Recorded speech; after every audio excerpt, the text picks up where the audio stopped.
হাদি হত্যার অর্থ যোগানদাতা হিসেবে আটক বিতর্কিত বিএনপি নেতা মির্জা আব্বাস।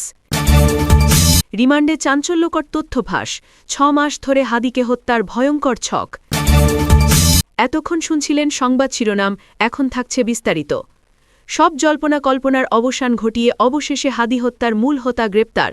দৃশ্যপটে শুধু শুটার ফয়সাল নয়, উঠে এসেছে বিএনপির মির্জা আব্বাসও প্রশাসনের এক অদ্ভুত লুকোচুরি খেলার গল্প। গোয়েন্দা তথ্য বলছে 6 মাসেরও বেশি সময় ধরে করা হয় এই হত্যা পরিকল্পনা, আর পুরো কিলিং মিশনটি বাস্তবায়নে কাজ করেছে দেশ বিদেশের একাধিক গ্রুপ। এ মামলায় গ্রেপ্তার একজন ফয়সালের খুব কাছের। তার জবানবন্দিতে পুলিশ জানতে পেরেছে শুটার ফয়সাল সিঙ্গাপুরে যায় 21 জুলাই। সেখানে 2 জুলাই সন্ধ্যায় সিঙ্গাপুর মালয়েশিয়া বর্ডারের এক হোটেলে সে দেখা করে 4 জন হেভিওয়েট পলাতক আওয়ামী লীগ নেতার সঙ্গে। গোয়েন্দা তথ্য বলছে জাহাঙ্গীর কবির নানক, ইলিয়াস মোল্লা ও যুবলীগের তাইজুল ইসলাম চৌধুরীর ওরফে বাপ্পিও ছিলেন ওই বৈঠকে। এসবের তথ্য প্রমাণ যাচাই করেছে তদন্তকারীরা। 5 দিন ধরে এসব মিটিংয়ের পর 26 জুলাই দেশে ফেরে ফয়সাল। দেশে ফেরার পর একটি ব্যাংকে ফয়সালের সন্তানের নামে 55 লাখ টাকা ফিক্সড ডিপোজিটের তথ্য পাওয়া যায়।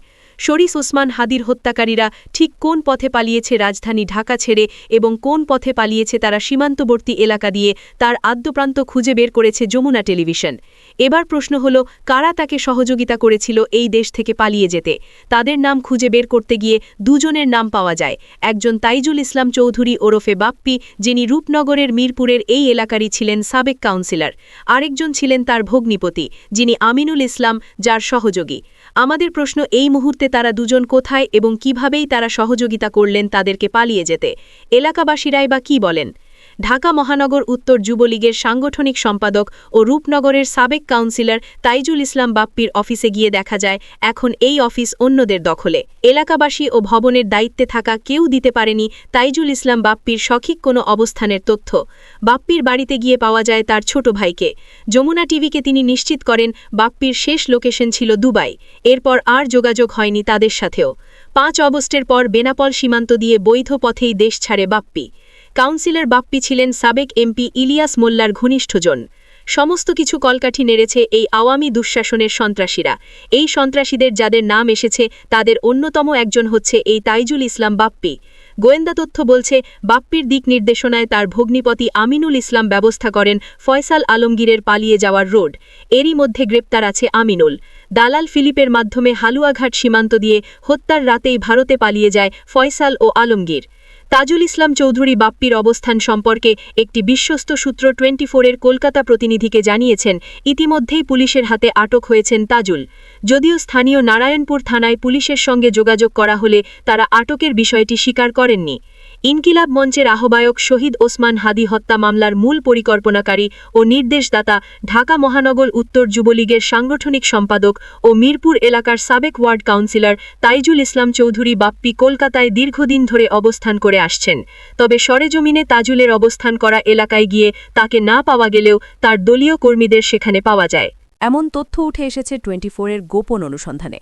হাদি হত্যার আসামিরা ভারতে রয়েছেন এমন তথ্য ভারত সরকার স্বীকার না করলেও অনুসন্ধানে জানা যায় কলকাতার রাজারহাট ওয়েস্ট প্যারাবেরি মেঠোপাড়া এলাকার ঝনঝন গলির 4 তলা একটি বিল্ডিংয়ের প্রথম তলার A3 ফ্ল্যাটে এতদিন আত্মগোপনে ছিলেন তাজুল।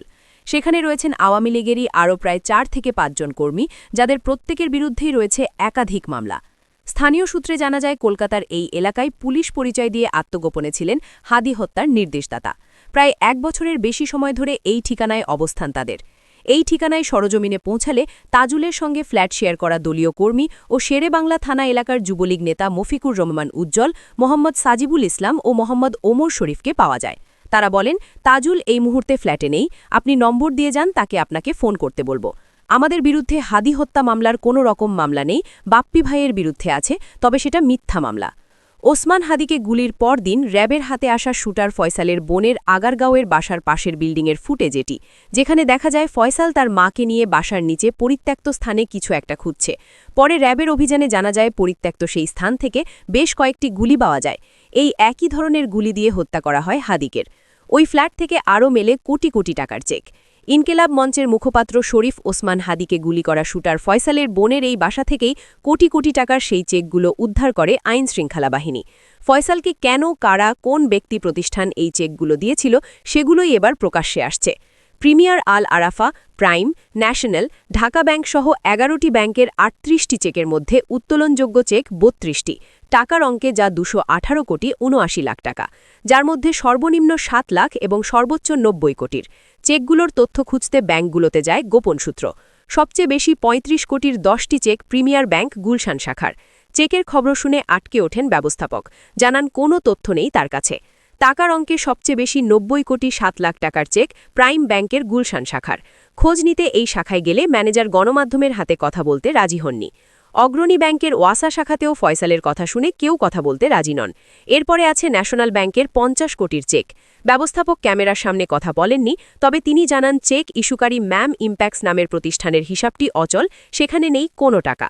৬টি চেক ইস্যু করা আল আরাফা ব্যাংকের মিরপুর শাখায় গেলে কর্মকর্তারা জানান এই হিসাবও ডরম্যান্ট বা অচল অবস্থায় পড়ে আছে।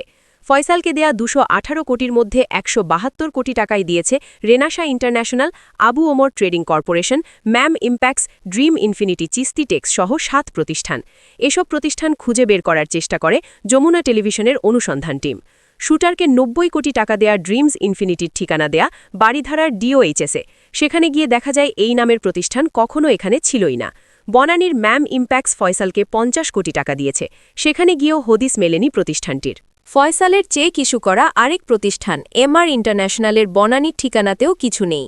ইন্দিরা রোডের চিস্টি ট্যাক্সে গিয়ে জানা যায় আরও ৪ বছর আগে এখান থেকে ব্যবসা গুটিয়ে নিয়েছে তারা। এসব প্রতিষ্ঠানের ফোন নম্বরে ফোন করেও সাড়া মেলেনি। ৭ প্রতিষ্ঠান ছাড়াও ৬ ব্যক্তি ফয়সালকে দিয়েছে ৪৬ কোটি টাকা। ফয়সালের চেকের বিষয়ে মানি লন্ডারিং অনুসন্ধানে নেমে সিআইডি প্রধান জানিয়েছেন, চেক ইস্যু করা সবার পরিচয় উন্মোচন করা হবে। এত বড় অঙ্কের লেনদেনের পেছনে হাদি ছাড়া অন্য কোনো মিশন আছে কিনা, এমন প্রশ্নের উত্তর খুঁজছে আইন শৃঙ্খলা বাহিনী। বহুল কাঙ্ক্ষিত ত্রয়োদশ সংসদ নির্বাচনের বাকি আর ৩৬ দিন। এবারের নির্বাচন অবাধ, সুষ্ঠু, গ্রহণযোগ্য সহ ব্যাপক ভোটার উপস্থিতি নিশ্চিত করতে চায় প্রফেসর মুহাম্মদ ইউনূসের নেতৃত্বাধীন অন্তর্বর্তী সরকার। এ লক্ষ্য অর্জনের সামনে অন্তত ৪টি চ্যালেঞ্জ রয়েছে। এগুলো হল কিছু আসনে কার্যক্রম নিষিদ্ধ আওয়ামী লীগ ও তার সহযোগী সংগঠনের নির্বাচন ভণ্ডুলের চেষ্টা, সামাজিক যোগাযোগ মাধ্যমে গুজব সৃষ্টি, নির্বাচনে অংশগ্রহণকারী দলগুলোর মধ্যে সহিংসতা এবং কিছু আসনে বড় দলগুলোর বিদ্রোহী প্রার্থীদের মধ্যে সংঘাত সহিংসতার আশঙ্কা। সরকারের একাধিক গোয়েন্দা সংস্থাসহ আইন শৃঙ্খলা বাহিনী ও মাঠ প্রশাসনের একাধিক প্রতিবেদন থেকে এমন তথ্য জানা গেছে। একাধিক সংস্থার প্রতিবেদনে উঠে এসেছে, নির্বাচন ভণ্ডুল করতে কার্যক্রম নিষিদ্ধ আওয়ামী লীগ দেশের বিভিন্ন জেলায় ৪৬ আসনে ব্যাপক সন্ত্রাস চালাতে পারে। ৭ জেলাকে অত্যন্ত ঝুঁকিপূর্ণ ও ১৫ জেলাকে ঝুঁকিপূর্ণ হিসেবে চিহ্নিত করেছে আইন শৃঙ্খলা বাহিনী।